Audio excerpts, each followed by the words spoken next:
Hi everyone, welcome back to Anjana Kuchchu creation. ನಾನಿವತ್ತೊಂದು 2 ಸ್ಟೆಪ್ನಲ್ಲಿ ಹಾಕೋಂತಹ bridal ಕುಚ್ಚು ಡಿಸೈನ್ನ ತೋರಿಸ್ತಾ ಇದ್ದೀನಿ. ನೀವು ನೋಡ್ಬೋದು, ನಾನಿಲ್ಲಿ ಗ್ರೀನ್ ಕಲರ್ ದಾರ ತೊಗೊಂಡಿದ್ದೀನಿ. 6 ಎಳೆ ದಾರ ಫಸ್ಟಿಗೆ ಬಟ್ಟೆಗೆ ಲಾಕ್ ಮಾಡ್ತಾಯಿದ್ದೀನಿ. ಬೀಡ್ಸ್ ತುಂಬ ಬೇಡ, ಸಿಂಪಲ್ ಆಗಿರಲಿ ಮತ್ತು ಗ್ರ್ಯಾಂಡ್ ಆಗಿರಲಿ ಅಂದರೆ ಈ ಡಿಸೈನ್ನ ನೀವು ಚೂಸ್ ಮಾಡಿ ಕೊಡ್ಬೋದು. ಇವಾಗ ನೋಡಿ, ಬಟ್ಟೆಗೆ 2 ಸರಿ ಲಾಕ್ ಮಾಡಿದೆ. ಲಾಕ್ ಮಾಡಿಬಿಟ್ಟು 2 ಚೈನ್ ಹಾಕ್ತೀನಿ. ಚೈನ್ ಹಾಕ್ಬಿಟ್ಟು ಸೂಜಿ ಮೇಲೆ ಒಂದು ಸರಿ ದಾರ ತೊಗೊಂಡು ಮತ್ತು ಇವಾಗ ಇಲ್ಲಿ ಕಂಬಗಳನ್ನ ಹಾಕ್ತೀನಿ. ನಾನು 2ರಿಂದ 1 ಕಂಬ, ಮತ್ತು ಸೂಜಿ ಮೇಲೆ ದಾರ ತೊಗೊತೀನಿ. ಮತ್ತು ಬಟ್ಟೆಗೆ ತೂರಿಸಿ ದಾರ ತಂದುಬಿಟ್ಟು 2ರಿಂದ 1 ಕಂಬ. ಇಲ್ಲಿ ಕಂಬಗಳು ಎಷ್ಟು ಅಂತ ನಾನು ಕೌಂಟ್ ಮಾಡಿ ನಿಮಗೆ ಹೇಳ್ತೀನಿ. ಈಗ 3ನೇ ಕಂಬ ಹಾಕ್ತಾಯಿದ್ದೀನಿ, 4ನೇ ಕಂಬ, 5,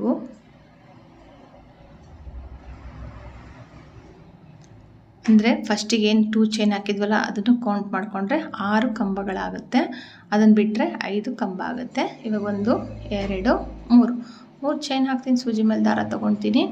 ಮತ್ತು ಆ 3 ಚೈನ್ ಎಷ್ಟು ಗ್ಯಾಪ್ ಬರುತ್ತೋ ಅಷ್ಟೇ ಗ್ಯಾಪಿಗೆ ಮತ್ತೆ ಇಲ್ಲಿ ನಾನು ಡಬಲ್ ಕ್ರೋಶೆಟ್ನ ಹಾಕ್ತೀನಿ, ಅಂದರೆ ಕಂಬಗಳನ್ನ ಹಾಕ್ತೀನಿ. 6 ಕಂಬಗಳನ್ನ ಹಾಕ್ತೀನಿ ನಾನು.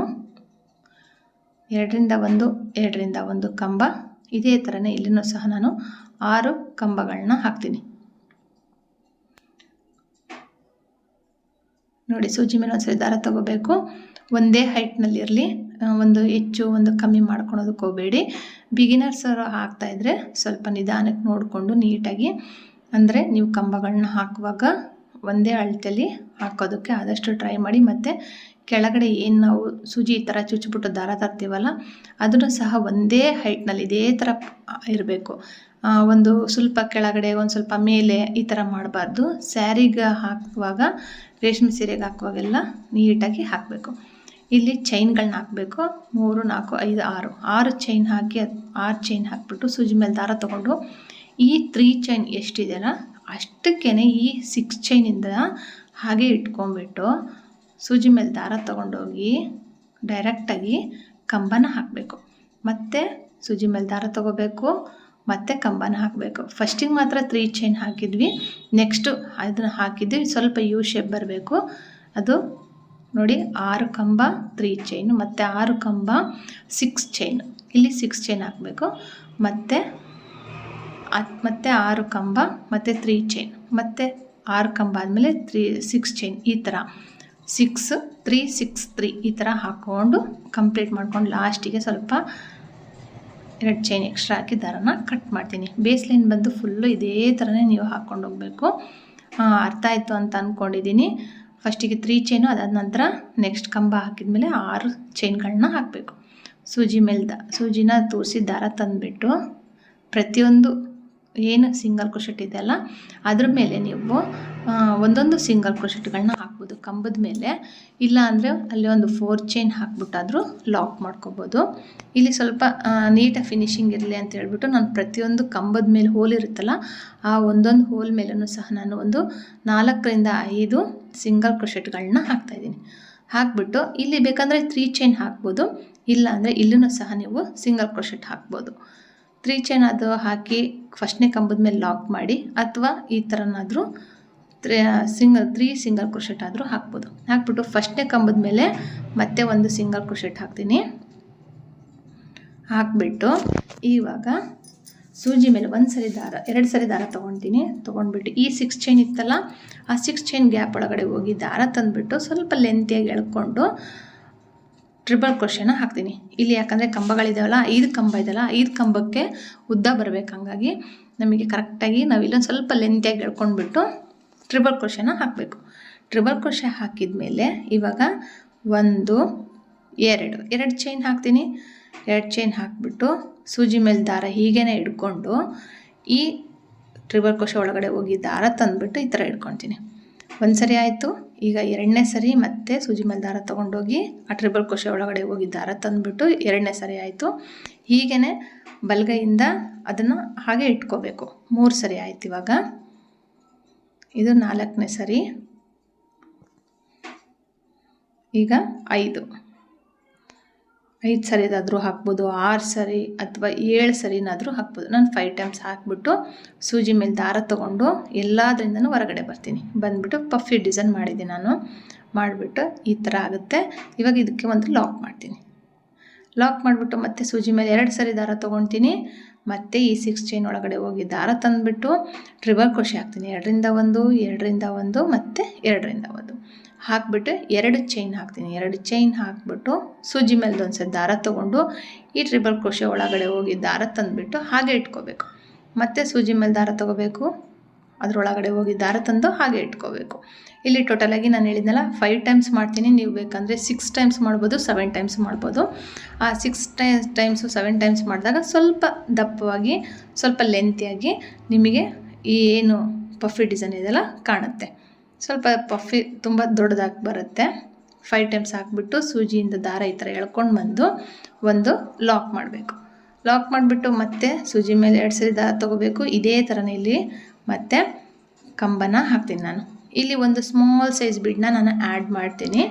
ನೋಡಿ, ಒಂದು ಚೈನ್ ಹಾಕ್ಬಿಟ್ಟು ನಾನು ತೋರಿಸ್ತೀನಿ. ಇವಾಗ ಒಂದು ಚೈನ್ ಹಾಕ್ಬಿಟ್ಟು, ಬೇಡ ಅಂದರೆ ಬೀಡ್ಸೇ ಬೇಡ ಅಂದರೆ 2 ಚೈನ್ ಹಾಕ್ಬಿಟ್ಟು ನೀವು ಕಂಪ್ಲೀಟ್ ಮಾಡಿ. ಇಲ್ಲಿ ನಾನು ಒಂದು ಸ್ಮಾಲ್ ಸೈಜ್ ಬೀಡ್ ಹಾಕಿ ತೋರಿಸ್ತೀನಿ ನಿಮಗೆ. ಒಂದು ಚೈನ್ ಹಾಕಬೇಕು, ಸ್ವಲ್ಪ ದಾರ ಮೇಲೆತ್ಕೊಂಡು ಒಂದು ಬೀಡನ್ನ ಆ್ಯಡ್ ಮಾಡಬೇಕು. ಬೇಡ ಅಂದರೆ 2 ಚೈನ್ ಹಾಕಿ ಅಥವಾ 2 ಚೈನ್ ಹಾಕಿ ಆದರೂ ಬೀಡ್ ಹಾಕ್ಬೋದು. 1 ಚೈನ್ ಹಾಕಿ ಬೀಡ್ ಹಾಕಿ ತುಂಬ ಚೆನ್ನಾಗಿ ಕಾಣುತ್ತೆ. ನಾನು ಅದಕ್ಕೆ ಇಲ್ಲಿ ರಿಮೂವ್ ಮಾಡಿ ನೋಡ್ತಾ ಇದ್ದೀನಿ. 1 ಚೈನ್ ಹಾಕಿಬಿಟ್ಟು ಬೀಡ್ ಹಾಕೋಣ ಅಥವಾ 2 ಚೈನ್ ಹಾಕಿ ಬೀಡ್ ಹಾಕೋಣ ಅಂತೇಳಿ ನೋಡ್ತಾ ಇದ್ದೀನಿ. ನೋಡಿ, ನಾನು ಇವಾಗ 1 ಚೈನ್ ಹಾಕ್ತೀನಿ. ಸ್ವಲ್ಪ ದಾರ ಮೇಲೆತ್ಕೊಂಡು ಸ್ಮಾಲ್ ಸೈಜ್ ಬೀಡನ್ನ ಆ್ಯಡ್ ಮಾಡಿ ಮತ್ತು ಬೀಡ್ ಲಾಕ್ ಮಾಡ್ತೀನಿ. ಮಾಡಿಬಿಟ್ಟು ಇವಾಗ ಸೂಜಿ ಮೇಲೆ ದಾರ ತೊಗೊಂಡು ಮತ್ತು ಇಲ್ಲಿ ಏನು ಟ್ರಿಬಲ್ ಕ್ರೋಶೆ ಇದೆಯಲ್ಲ ಅದ್ರ ಒಳಗಡೆಗೆ 5 ಟೈಮ್ಸು ನಾವು ಈ ಥರ ಸೂಜಿ ಮೇಲೆ ದಾರ ತೊಗೊಂಡು ಒಳಗಡೆ ಹೋಗಿ ದಾರ ತಂದು ಹಾಗೆಯೇ ಸೂಜಿ ಮೇಲೆ ಸ್ಟಿಫಾಗಿ ದಾರನ ಇಟ್ಕೋಬೇಕು. ಇಟ್ಕೊಂಡ್ರೆ ನೀಟಾಗಿ ಪಫಿ ಡಿಸೈನ್ ಬರುತ್ತೆ. 5 ಟೈಮ್ಸ್ ಆಯಿತು. ಇವಾಗೆಲ್ಲ ದಾರನ ಹೊರಗಡೆಯಿಂದ ತಂದು ದಾರದಿಂದ ಸೂಜಿ ದಾರ ತಂದುಬಿಟ್ಟು ಮತ್ತೆ ಒಂದು ಲಾಕ್ ಹಾಕ್ತೀನಿ. ಲಾಕ್ ಹಾಕಿಬಿಟ್ಟು ಅದೇ ಥರನೇ ಇಲ್ಲೂ ಸಹ ಮತ್ತೆ 2 ಪಫಿ ಡಿಸೈನ್ನ ಮಾಡಿ ತೋರಿಸ್ತೀನಿ. ಕಂಪ್ಲೀಟ್ ಮಾಡೋದು ತುಂಬ ಈಸಿಯಾಗಿದೆ. ಏನಂದರೆ ಸ್ವಲ್ಪ ಟೈಮ್ ಹಿಡಿಯುತ್ತೆ. ಹಂಗಾಗಿ ಈ ಪಫಿ ಡಿಸೈನ್ ಹಾಕುವಾಗ ನೋಡಿಕೊಂಡು ನಿಧಾನಕ್ಕೆ ಹಾಕಬೇಕು. ನೆಕ್ಸ್ಟ್ ಏನಾದ್ರು ಪಫಿ ಡಿಸೈನ್ ಹಾಕೋದಕ್ಕೆ ಏನಾದರೂ ಅದು ಹಿಂದ್ಗಡೆದಕ್ಕೆ ಸ್ವಲ್ಪ ಟಚ್ ನಾನು ಆಯಿತು ಅಂದರೆ ಡಿಸೈನ್ ಫುಲ್ಲು ಕೆಟ್ಟೋಗ್ಬಿಡುತ್ತೆ. ಹಂಗಾಗಿ ನೋಡಿಕೊಂಡು ನಿಧಾನಕ್ಕೆ ಹಾಕಬೇಕಾಗತ್ತೆ. ಇವಾಗ ನಾನಿಲ್ಲಿ ಮತ್ತೆ ಲಾಕ್ ಮಾಡಿದೆ. ಸೂಜಿ ಮೇಲೆ ಒಂದು ಸಲ ತೊಗೊಂಡು ಇನ್ನೊಂದು ಹಾಕಿಬಿಟ್ಟು ಇವಾಗ ನೋಡಿ ಲಾಸ್ಟ್ ಫಿನಿಶಿಂಗು ಏನಂದರೆ ಆ ಕಡೆಯಿಂದ ಫಸ್ಟ್ನೇ ಕಂಬದ ಮೇಲೆ ಇದನ್ನು ಲಾಕ್ ಮಾಡಬೇಕು. ಈ ಕಡೆಯಿಂದ ಫಸ್ಟ್ನೇ ಕಂಬದ ಮೇಲಿಂದ ನಾವು ಶುರು ಮಾಡಿದ್ವಲ್ಲ ಅದೇ ಥರನೇ. ಬೇಕಂದರೆ ಇಲ್ಲಿ ಪ್ರತಿಯೊಂದಕ್ಕೂ ನೀವು ಬೀಡ್ಸ್ ಹಾಕೋಬೋದು. ಬೇಡ ಅಂದರೆ ಈ ಥರ ನಾನು ಸಿಂಗಲ್ ಒಂದೇ ಹಾಕಿದ್ದೀನಲ್ಲ ಆ ಥರ ಹಾಕ್ಬೋದು. ಲಾಕ್ ಆದಮೇಲೆ ಇವಾಗ 3 ಚೈನ್ ಇತ್ತಲ್ಲ ಆ 3 ಚೈನ್ ಮೇಲೆ ಮತ್ತೆ 3 ಸಿಂಗಲ್ ಕ್ರೋಶೆಟ್ನ ಹಾಕಬೇಕು. ಹಾಕಿಬಿಟ್ಟು ನೆಕ್ಸ್ಟ್ ಫಸ್ಟ್ನೇ ಕಂಬದ ಮೇಲೆ ಹೋಲ್ ಮೇಲೆ ಮತ್ತೆ ಒಂದು ಸಿಂಗಲ್ ಕ್ರೋಶೆಟ್ನ ಹಾಕಿಬಿಟ್ಟು ಹಾಕಿದ ಮೇಲೆ ನೋಡಿ ಇಲ್ಲಿ ಸಿಂಗಲ್ ಕ್ರೋಶೆಟ್ನ ಹಾಕಬೇಕು. ಹಾಕಿಬಿಟ್ಟು ಅಲ್ಲಿಂದ ಡೈರೆಕ್ಟಾಗಿ ಮತ್ತೆ ಸೂಜಿ ಮೇಲೆ 2 ಸರಿ ದಾರ ತೊಗೊಂಡ್ಬಿಟ್ಟು ಮತ್ತೆ ಇಲ್ಲಿ ಪಫಿ ಡಿಸೈನ್ನ ಹಾಕಬೇಕಾಗತ್ತೆ. ನೋಡಿ ಇಲ್ಲಿ ಏನು 6 ಚೈನ್ ಇತ್ತಲ್ಲ ಅದರೊಳಗಡೆಗೆ ಟ್ರಿಬಲ್ ಕ್ರೋಶೆ ಹಾಕಿಬಿಟ್ಟು 2 ಚೈನ್ ಹಾಕಿ ಸೂಜಿ ಮೇಲೆ ದಾರ ತೊಗೊಂಡು ಇವಾಗ ಟ್ರಿಬಲ್ ಕ್ರೋಶೆ ಒಳಗಡೆ ಹೋಗಿ ದಾರ ತಂದುಬಿಟ್ಟು ಹಾಗೆಯೇ ಸೂಜಿ ಮೇಲೆ ದಾರಗಳನ್ನ 5 ಟೈಮ್ಸು ಇದೇ ಥರನೇ ಹಿಡ್ಕೋಬೇಕು. ಹಿಡ್ಕೊಂಡ್ಬಿಟ್ಟು ನಾನು ತೋರಿಸಿದ್ನಲ್ಲ ಫಸ್ಟಿಗೆ ಅದೇ ಥರನೇ ದಾರನ ಈ ಥರ ತೊಗೊಂಡ್ಬಿಟ್ಟು ನೋಡಿ ಇಲ್ಲಿ ದಾರನ ಈ ಥರ ತೊಗೊಂಡು ಅದ್ರ ಒಳಗಡೆಯಿಂದ ಹೊರಗಡೆ ಬರಬೇಕು. ಬಂದು ಒಂದು ಲಾಕ್ ಹಾಕಬೇಕು. ಅದೇ ಥರನೇ ಇಲ್ಲೂ ಸಹ ಫುಲ್ಲು ಕಂಪ್ಲೀಟ್ ಮಾಡ್ಕೊಂಡು ಹೋಗಬೇಕು. ಬೇಕಂದರೆ ನೀವು ನಾನು ಹೇಳಿದ್ನಲ್ಲೇ ಇಲ್ಲಿ ನಾವು 2 ಚೈನ್ ಹಾಕ್ತಿಲ್ಲ 1 ಚೈನ್ ಹಾಕಿ ಬೀಡ್ ಹಾಕಿ ಒಂದು ಲಾಕ್ ಹಾಕಿಬಿಟ್ಟು ಇದೇ ಥರನೇ ಮತ್ತೆ ಪಫಿ ಡಿಸೈನ್ನ ಮಾಡಿಕೊಂಡು ಕಂಪ್ಲೀಟ್ ಮಾಡಿ ತೋರಿಸ್ತೀನಿ. ಇಲ್ಲಿ ಏನು 3 ಚೈನ್ ಇದೆಯಲ್ಲ 3 ಚೈನ್ ಸಿಂಗಲ್ ಕ್ರೋಶೆಟ್ ಹಾಕಿದ್ನಲ್ಲ ಅಲ್ಲಿ ನಾನು ಕುಚ್ಚು ಕಟ್ಬಿಟ್ಟು ತೋರಿಸ್ತೀನಿ. ನೋಡಿ ನೀಟಾಗಿ ನಾವು ಹಾಕೋದ್ರಿಂದ ಕೌಂಟ್ ಮಾಡಿ ಹಾಕೋದ್ರಿಂದ ನೀಟ್ ಫಿನಿಶಿಂಗ್ ಇರುತ್ತೆ. ಇದೇ ಥರನೇ ಸ್ಟಿಫಾಗಿರುತ್ತೆ. ನಾವು ಸ್ವಲ್ಪ ಏನಾದರೂ ಕೌಂಟಿಂಗ್ ಹೆಚ್ಚು ಕಮ್ಮಿ ಮಾಡಿಕೊಂಡ್ರೆ ನಮಗೆ ಅಲ್ಲಿ ಸ್ಟಿಫ್ನೆಸ್ ಹೋಗಿಬಿಡುತ್ತೆ ಮತ್ತು ನೀಟ್ ಫಿನಿಶಿಂಗ್ ಇರೋದಿಲ್ಲ. ಕೆಳಗಡೆ ಲೈನ್ ನೋಡಿ ನೀಟಾಗಿರಬೇಕು. ಕಂಬಗಳನ್ನ ಒಂದೇ ಹೈಟ್ನಲ್ಲೇ ಹಾಕಬೇಕು ಮತ್ತು ಪಕ್ಕದಲ್ಲೇ ಮತ್ತು ಒಂದೇ ಅಳತೆಗೆ ಹಾಕ್ಕೊತ ಹೋಗಬೇಕು.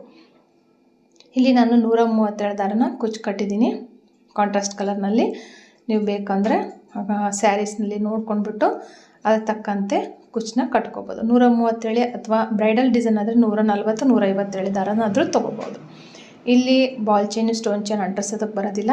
ಏನು ಕಂಬ ಇದೆಯಲ್ಲ, ಕಂಬದ ಮೇಲೆ ಸ್ಟಿಕ್ ಮಾಡೋ ಥರದ್ದು ಬರುತ್ತಲ್ಲ ಸ್ಟೋನ್ ಚೈನ್ದು, ಅದು ಒಂಥರ ಕೆಳಗಡೆ ರಬ್ಬರ್ ಇರುತ್ತೆ. ಅದಕ್ಕೆ ಗಮ್ಮಕ್ಕೆ ಅಂಟಿಸ್ಬಿಟ್ಟು ಬ್ಯಾಕ್ ಸೈಡಿಂದ ಇಸ್ತ್ರಿ ಮಾಡಿಬಿಟ್ರೆ, ಐರನ್ ಮಾಡಿಬಿಟ್ರೆ ಅದು ಕ್ಲೀನಾಗಿ ಅಂಟ್ಕೊಳುತ್ತೆ. ಅದನ್ನು ಬೇಕಾದರೆ ನೀವು ಹಚ್ಕೋಬೋದು. ಆ ಥರನಾದರೂ ಆ ಕಂಬದ ಮೇಲೆ ಐತಲ್ಲ ಹಚ್ಕೋಬೋದು. ಇಲ್ಲಾಂದರೆ ಆ ಕಂಬಗಳಿದೆಯಲ್ಲ, ಏನು 6 ಕಂಬ, ಅದ್ರ ಮೇಲೆ ಕುಂದನ್ಸ್ಗಳನ್ನಾದರೂ ನೀವು ಸ್ಟಿಕ್ ಮಾಡ್ಬೋದು. ಆ ಥರನಾದರೂ ಮಾಡ್ಕೋಬೋದು. ಈ ವಿಡಿಯೋ ನಿಮ್ಗೆ ಇಷ್ಟ ಆಗಿದೆ, ಈ ಡಿಸೈನ್ ಇಷ್ಟ ಆಗಿದರೆ ಲೈಕ್ ಮಾಡಿ, ಶೇರ್ ಮಾಡಿ, ಕಮೆಂಟ್ ಮಾಡಿ. ಹೊಸಬ್ರಾಗಿದ್ದರೆ ಚಾನಲ್ನ ಸಬ್ಸ್ಕ್ರೈಬ್ ಮಾಡೋದು ಮಾತ್ರ ಮರಿಬೇಡಿ. Thank you for watching. Thank you.